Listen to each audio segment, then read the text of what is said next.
Bom dia, meus irmãos. Deus abençoe vocês. Em nome de nosso Senhor Jesus Cristo. É uma bênção, é uma honra, sempre falo, né? A possibilidade que Deus dá para a gente conseguir falar de sua palavra, né? E é uma responsabilidade muito grande. Eu agradeço a Deus por a vida de todos vocês que estão lá em seus lares, né? Escutando a palavra de Deus.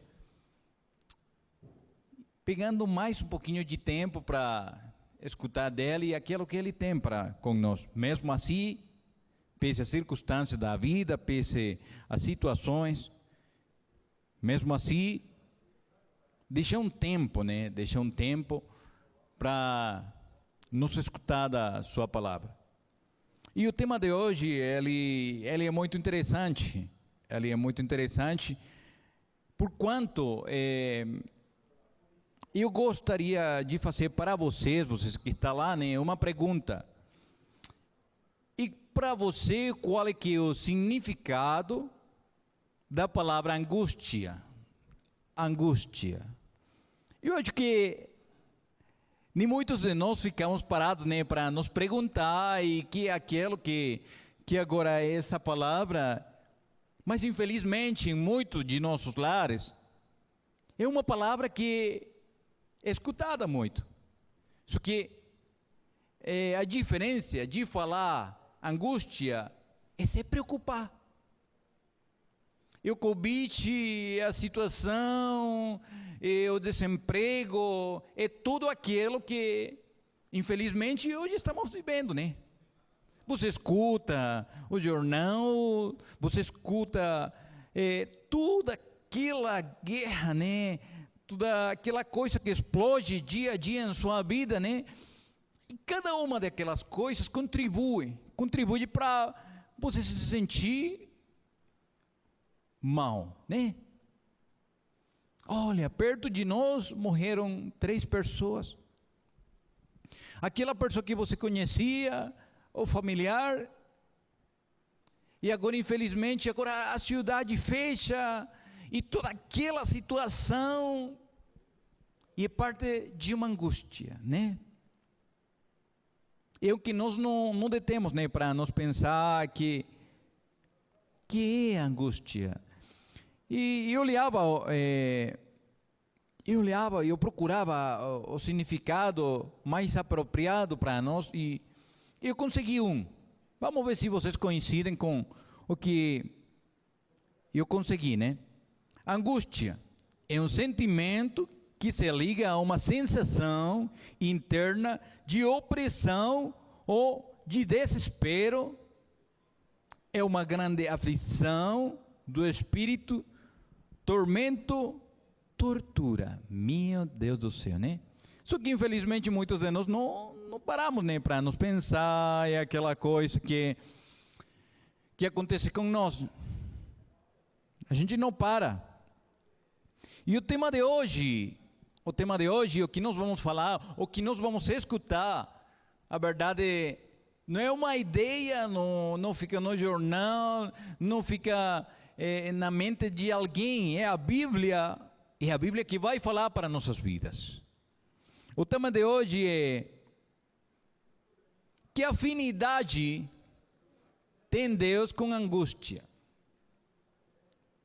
Que afinidade, que relação, que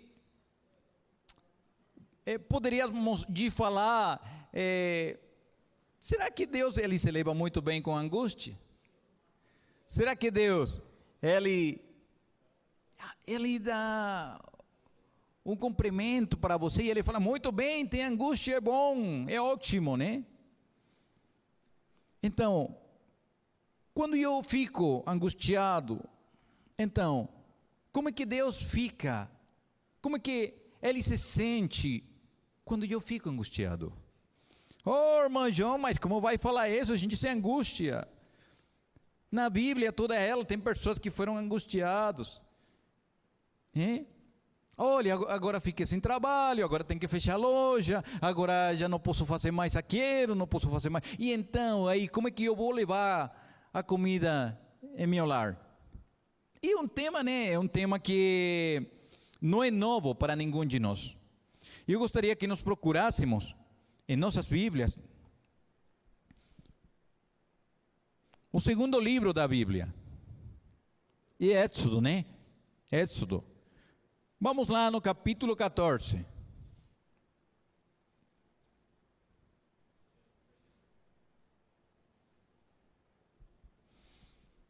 No verso 1 até o verso 31, fala muitas coisas. Disse o Senhor a Moisés: fala aos filhos de Israel que retrocedam e se acampem na frente de Pihor, entre Migdol e o mar, diante de Baal-zefor, e em frente deles vos acamparei junto ao mar. Então o faraó dirá dos filhos de Israel: então estão desorientados na terra, o deserto os encerrou. Endurecerei o coração do faraó para que os persiga, e serei glorificado em faraó e em todo seu exército, e saberão os egípcios que eu sou o Senhor. E eles assim fizeram. Isso no princípio, né, para ler esse pouquinho aí. Olha como é que Deus faz. Olha como é que Deus reage ante alguma situação. E olha o muito pequeno de nosso entendimento de aquelas coisas que Deus vai fazer. É incrível, né? Toda aquela situação. Deus planejando, Deus se organizando, para Ele nos demonstrar de novo, uma vez, duas vezes, três vezes, Ele nos demonstrar que Ele está no controle. Quem foi que endureceu o coração do faraó? Olha, mas tem um amigo lá no trabalho, esse cara não deixa, a verdade não é um amigo, é o parceiro de trabalho, né? E esse cara só mexe comigo. Ah, mas Deus pode fazer que esse cara mexa com você, porque você tem que mudar alguma coisa. Deus pode fazer que seu chefe demita você é demitido, porque Deus quer fazer alguma coisa na vida de você. Ah, não, mas eu vou me angustiar. Porque é que agora, e como é que eu faço? E eu falava sempre, meu país, né? Eu falava, quando eu escutava alguém do mesmo jeito, né? Que você poderia falar, que eu poderia falar, e eu falava, olha, tá certo, tem que se preocupar, porque é verdade que... E olhei que ontem foi o dia em que Deus morreu, Ele morreu, passaram por todas as notícias, Deus morreu, e a pessoa ficava me olhando, não, Ele não morreu, e então qual é que é a preocupação? Então se Deus ainda vive, e Ele vai viver por sempre, então por que minha aflição? Então por que se Deus vive, Ele me prometeu que estaria comigo todos os dias, até o fim do mundo, então por que minha aflição? Então por que eu tenho que me preocupar? E eu sei que Deus tem no controle de tudo.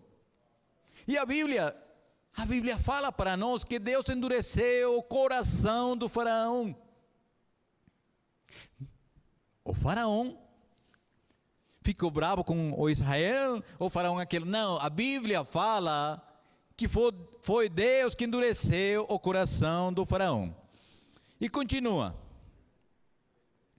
O verso 5, sendo pois anunciado o rei do Egito que o povo fugia, mudou-se o coração do faraó e dos seus oficiais contra o povo, e disse: que é isto que fazemos, permitindo que o Israel nos deixasse de servir?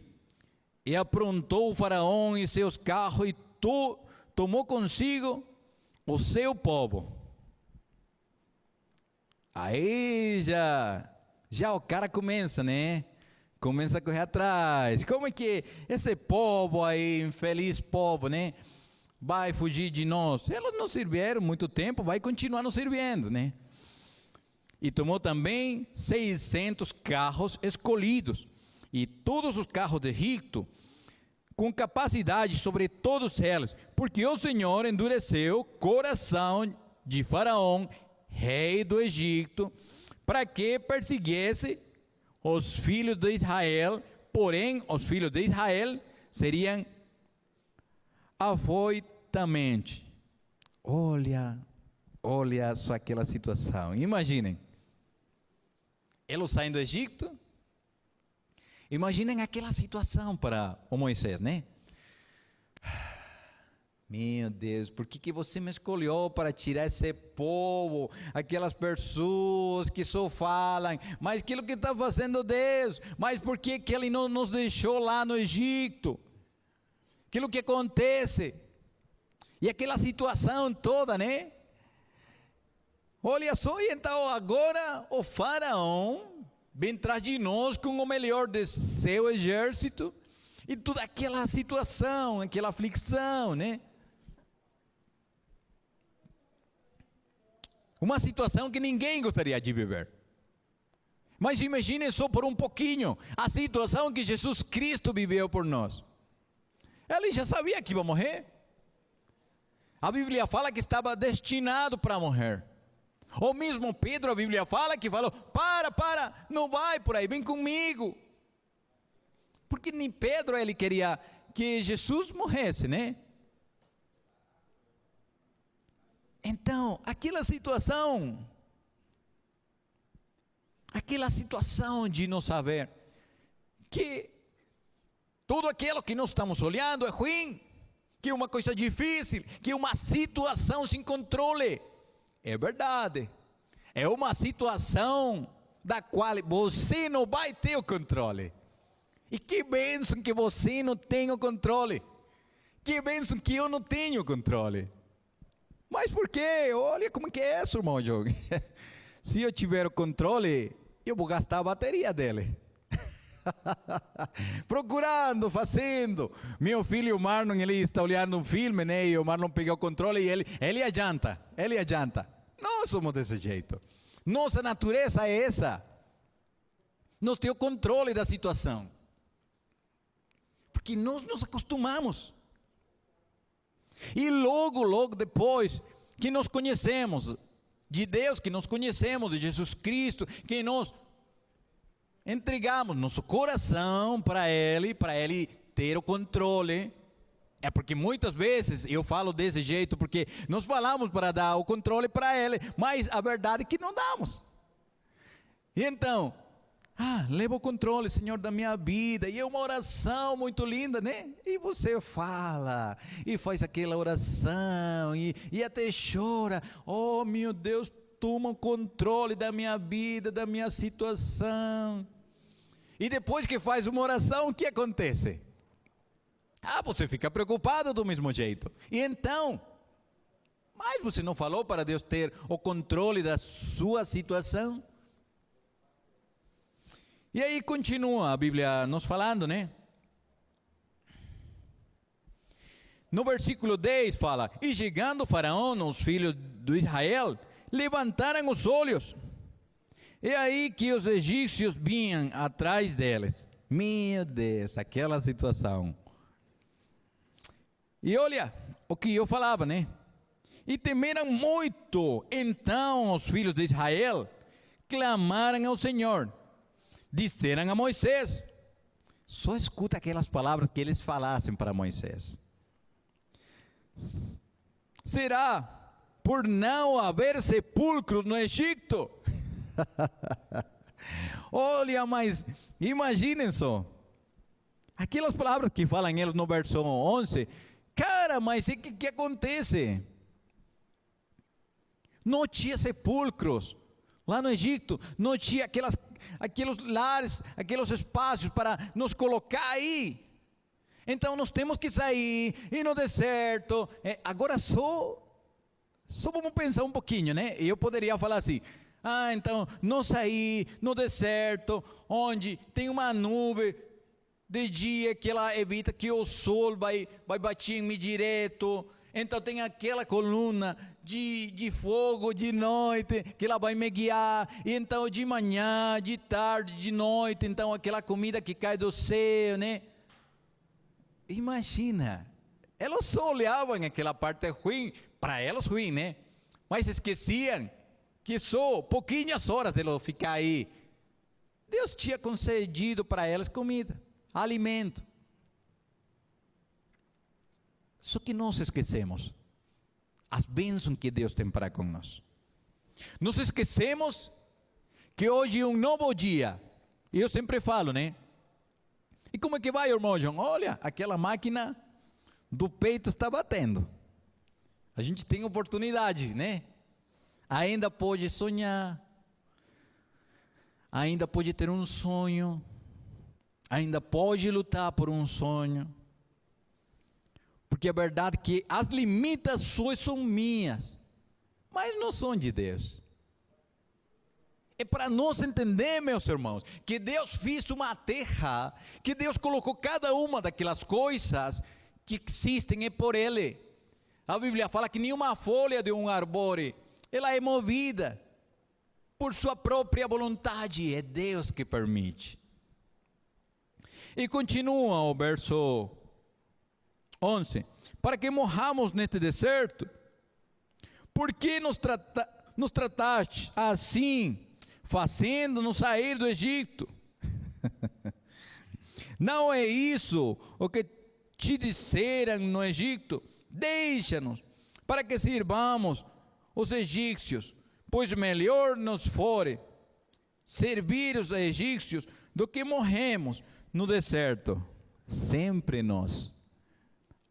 E até eu falaria, olha, mas esse povo rebelde, meu Deus do céu, mas só queixa ante Deus, né?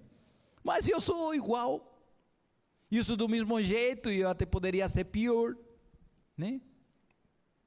Não, mas aquele povo não é você, sou eu, todos nós. E queixas, oh Deus, mas meu filho, mas minha filha, olha, mas o Senhor não fala que é meu pai, mas olha como é que está meu filho, como é que está minha filha, como é que está meu pai, minha mãe.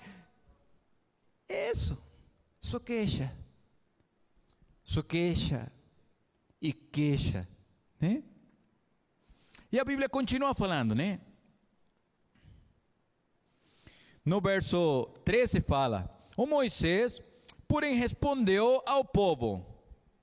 Olha a resposta de Moisés ao povo. Não temais, aquietai-vos, e vede o liberamento do Senhor, que hoje vos fará, porque os egípcios que hoje vêm, nunca mais os tornareis a ver.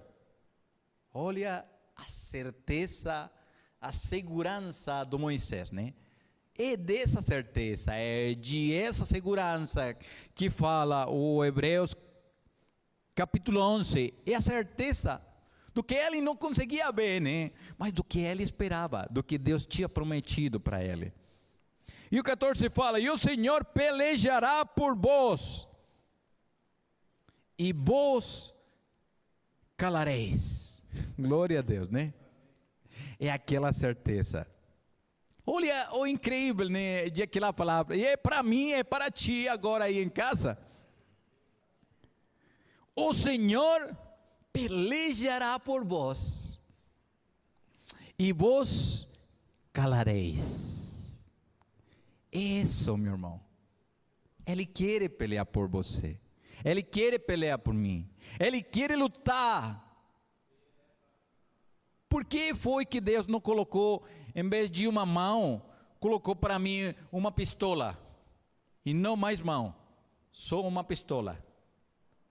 Ah, porque se Ele coloca uma pistola, se Ele coloca uma lança, se Ele coloca uma faca, é porque ela vai ter uma utilidade, né? É só para eu me defender, é só para eu lutar, mas eu não estou feito para isso. A Bíblia fala que Ele quer lutar por mim, que Ele luta minhas batalhas. Eu só tenho que obedecer sua vontade. Ah, mas é muito fácil.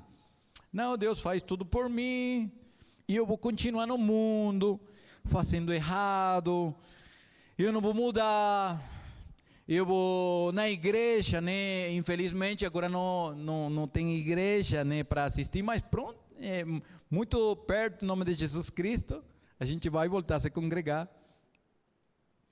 Mas lembro que escutei um dia que tinha irmãos que aproveitavam aquela situação da pandemia. Olha, é ótimo, elas não vêm para a igreja e agora com a pandemia melhor ainda. Não preciso, né? Não, tudo bem, aqui é online. E eu escuto pessoas que falam assim, não, eu olho o culto online, é ótimo, né? Da comodidade da casa, né? Imagina Jesus Cristo com aquela comodidade e falassem para Jesus Cristo lá em cima, o Deus, preciso de alguém que vai salvar meu povo. E Jesus Cristo com aquela comodidade, só para você pensar como é que ele estava lá em cima. E ele, só imagine, meu Deus, nosso Deus do céu. E então descer lá, aquela terra quente, aquele montão de cara que não vai nem me escutar, aquelas pessoas que só vai me procurar matar, e aquela incomodidade, né? Aquela coisa que ninguém gosta. É porque ninguém de nós gostamos de um sacrifício, né? Ah, não, Jesus Cristo fez o sacrifício, já ninguém mais precisa fazer sacrifício, né? Não, mas para que eu vou ter que sair até lá, fazer aquela coisa, né? É porque é isso que acontece. Nossa natureza procura nossa comodidade, mas procura a comodidade de esse corpo, de essa carne. Mas e onde que está aquilo que você precisa alimentar seu espírito, aquele que Deus colocou em você? É porque eu me preocupo, é por me alimentar bem, né? Esse corpo, aquela coisa, meus filhos, tudo bem. Mas eu não procuro correr atrás de aquilo que a verdade interessa. É a alimentação de meu espírito. É que meus filhos escutem uma palavra de Deus. É que garantir que a vida deles seja diferente. Porque eu tenho que instruir eles no caminho certo. Ah, mas eu nem me preocupo.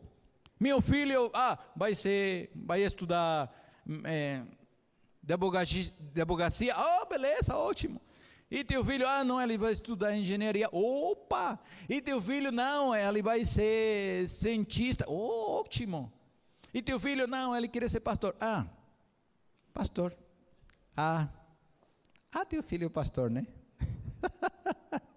Eu acho que até muitos pastores, né, o nosso, falariam, não, que teu filho não seja pastor. Uma coisa muito difícil, né? Olha aquela coisa, lutar para que aquela pessoa mude, né? Aquela situação difícil. É porque é isso.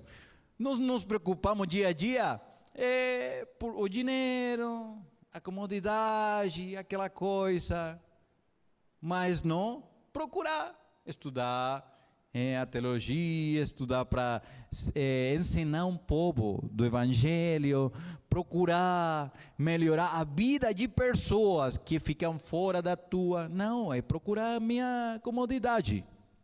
Infelizmente, essa é a nossa natureza. Então, o povo de Israel não era diferente. Nós somos do mesmo jeito que eles. No verso 15, disse o Senhor a Moisés: porque clamas a mim, diz aos filhos de Israel, que marchem,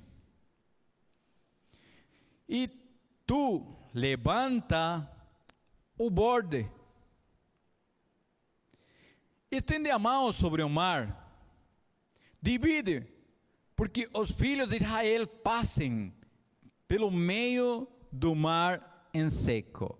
E aconteceu um milagre. Só que naquela hora, olha só, espera um pouquinho aí, naquela hora, eles iam clamar de novo a Deus. Já Deus tinha feito aquele milagre. Só o que eles precisavam era ir em frente. e em frente daquele mar muito grande. E eu muitas vezes pensava, se fosse um rio, Deus parava o rio aqui, e aquela água desse lado fugia toda ela, né? Mas o mar é diferente. Só é abrir, tem água de aqui para lá, e água de aqui para lá também, e olhar aquela coisa, né? Opa, o milagre que está acontecendo. Mas eu imagino que minutos atrás eles estavam falando mal de Deus, mal de Moisés, falando besteira, né? Coisa aí que não tinha sentido. E olha a misericórdia de Deus. Ele abriu o mar em frente deles. Ou seja, se Deus toma em conta aquela situação deles, o que vai acontecer? Tá bom, então aquela queixa e aquela queixa. Eu não vou abrir nenhum mar, nada. Eu não vou abrir mar. Sabe o que? Vai ficar vocês sozinhos e o povo do Egito vai acabar com vocês. Também nossa natureza, né? É nossa natureza também. Alguém se queixa de nós, e nós o que fazemos? A mesma coisa. Falou de mim, né? Falou aquela coisa. Eu vou deixar, eu não vou falar nada, eu não vou fazer nada para aquela pessoa. Mas a natureza de Deus é diferente. A natureza de Deus é te amar, é te proteger, é te livrar e dar só amor para ti, mesmo quando você não dedica nem um tempinho para Ele. Essa é a natureza de Deus. E continua a Bíblia falando, né? E a Bíblia fala que, então, o anjo de Deus, no verso 19, que ia diante do exército de Israel, se retirou e passou para trás deles. Também a coluna de nuvem se retirou de diante deles e se pousou atrás deles. E entrou o campo dos egípcios e o campo de Israel, e a nuvem era oscuridade para aqueles e para aquela noite, de maneira que em todas as noites, aqueles não puderam aproximar-se. É uma coisa, é só olhar o poder de Deus naquela situação. É só olhar, só ler o que Deus fazia naquele momento, né? Porque a Bíblia fala que Ele oscurece, Ele esclarece, Ele faz como quiser. O que mais chama a minha atenção,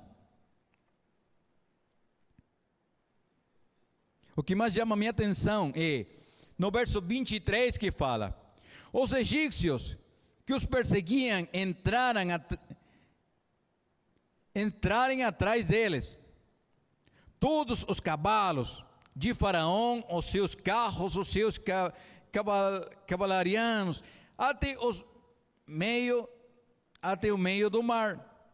Na vigília da manhã, o Senhor na coluna de fogo e de nuvem viu o acampamento dos egípcios e alborotou o acampamento dos egípcios.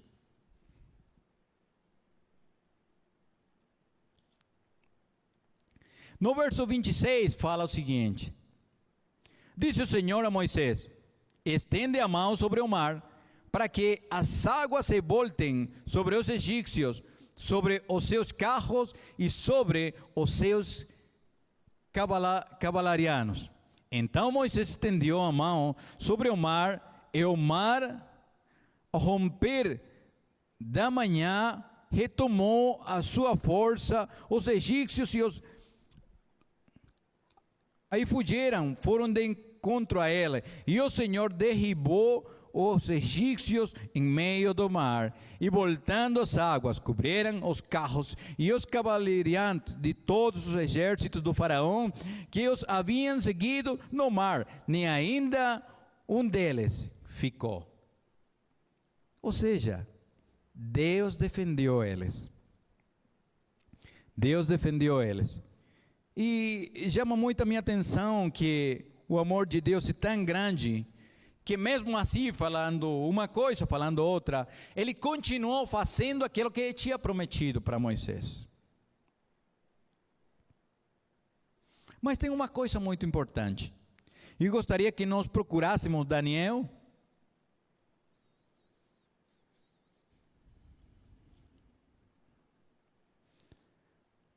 Daniel capítulo 3.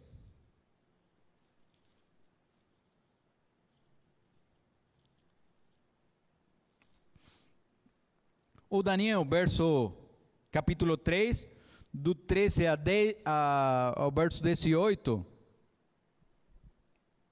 fala também uma realidade. Eu gostaria de que vocês escutem ela. Então, o Nabucodonosor, airado e furioso, mandou chamar Sadraque, Mesaque e Abednego. E trouxeram a estes homens perante o rei.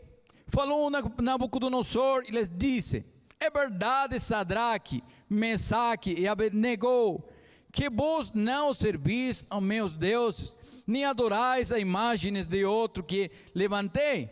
Agora, pois, estáis dispostos, e quando ouvires do som do trombate, do pirafo, da cítara, da harpa, do saltério, de todo instrumento musical, adorarei, sereis no mesmo instante, se vocês não fazeis desse jeito, vocês na mesma hora sereis lançados no forno de fogo ardente.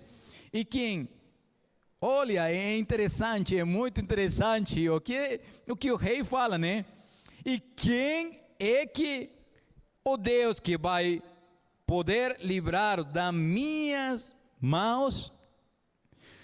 Ele conhecia a força que ele tinha, né? Ele conhecia a sua natureza. Mas o que ele não conhecia, que em frente nós conseguimos ver, é o poder de nosso Deus. É o poder de nosso Deus. O incrível, o impressionante não é só isso, é a resposta que eles dão para o rei. Responderam Sadraque, Mesaque e Abednego ao rei: olha, eles não tinham medo. Será que eles não tinham medo? Será que eles tinham saído de corpo de medo, de aquele corpo, de aquela situação de tremer? Eu não sei o que acontecia com eles, mas olha que falaram.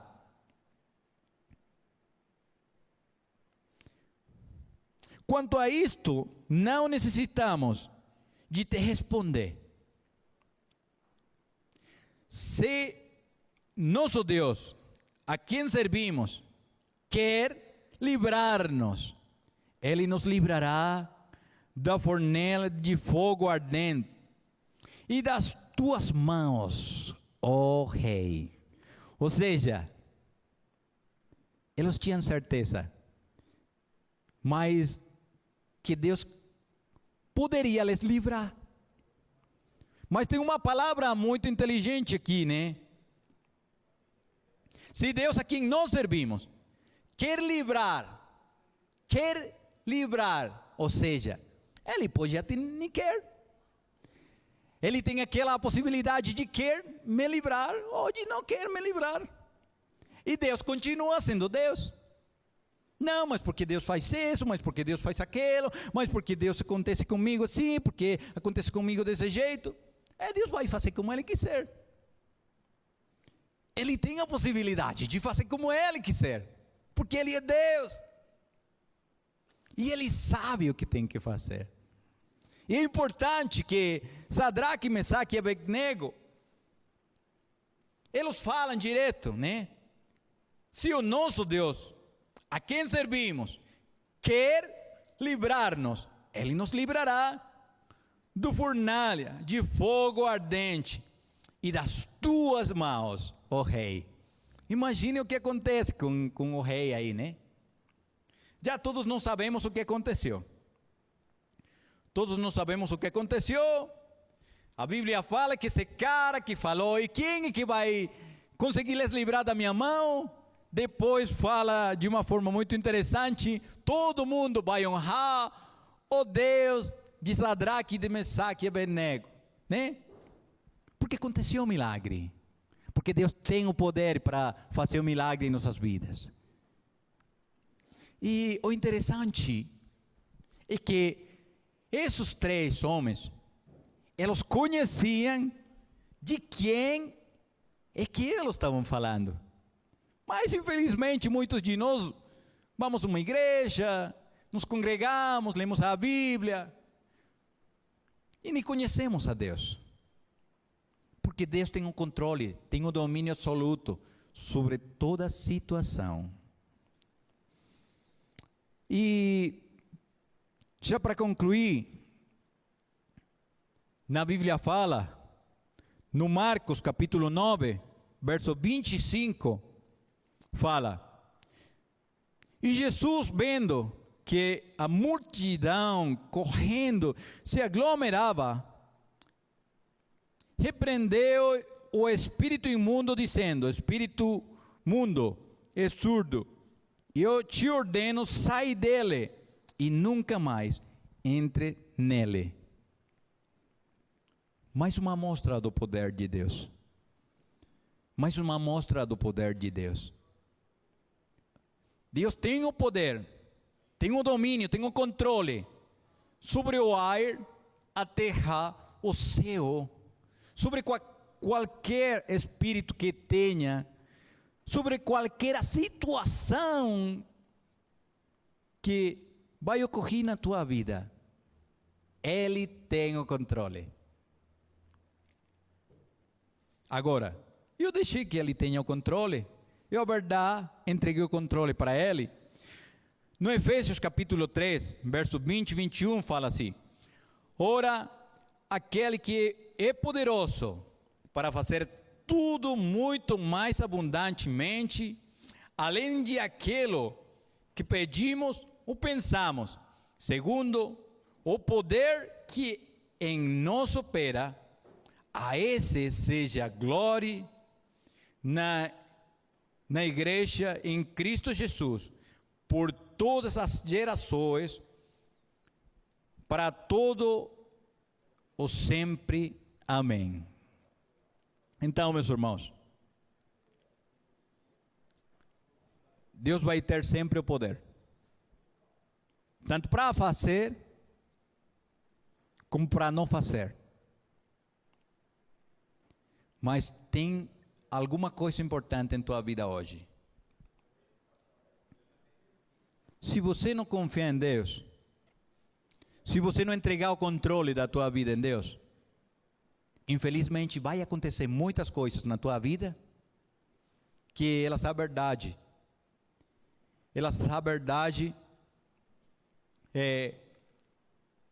não vai fazer uma diferença entre você e aquelas pessoas do mundo.